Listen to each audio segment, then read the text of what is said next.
সিম আর আলু দিয়ে নিরামিষ কারা, কারা খেয়েছেন জানি না। কিন্তু আমাদের বাসার সবার পছন্দের একটা নিরামিষ তরকারি।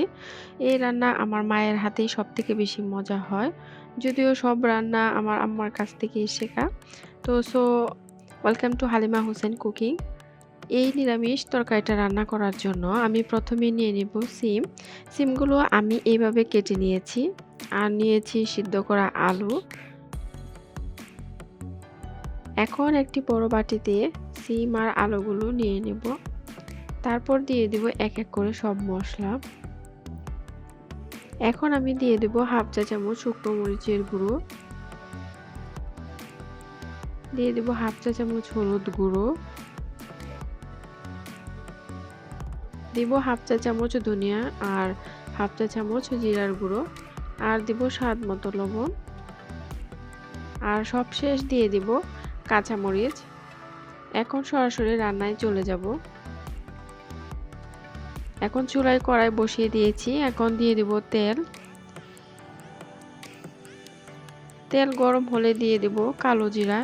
এই রান্নায় কালো জিরা কিন্তু রাখতেই হবে। তারপর দিয়ে দেব পেঁয়াজ কুচিগুলো। পেঁয়াজগুলো বাদামি কালার হলে তৈরি করে রাখা সবজিটা ঢেলে দিয়ে ঢাকনা দিয়ে ঢেকে দেব।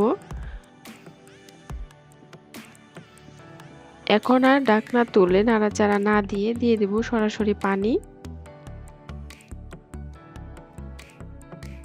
পানি দিয়ে ঢেকে রান্না করতে থাকবো। রান্না করার মাঝখানে আমি কয়েকবার নাড়াচাড়া দিয়ে দেব।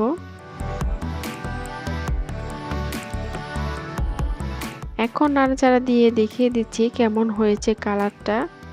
এইভাবে ঢেকে কিছুক্ষণ রান্না করার পর আবার ঢাকনা তুলে দেখব কেমন সিদ্ধ হয়েছে। ভালো করে সিদ্ধ হলে আমি হালকা করে চেপে চেপে ব্লেন্ড করব।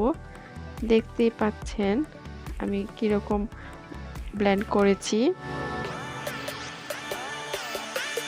এই রান্নাটা আমি যেভাবে করেছি এভাবে করলে পারফেক্ট সিমের নিরামিষ হবে আর সম্পূর্ণ স্বাদটা আপনারা পাবেন। এখন আমি নামিয়ে দেখিয়ে দিচ্ছি এই মজাদার রেসিপিটা। বাসায় একবার হলেও খেতে পারেন। সবাই ভালো থাকবেন, সুস্থ থাকবেন আর নিরাপদে থাকবেন। আল্লাহ হাফেজ।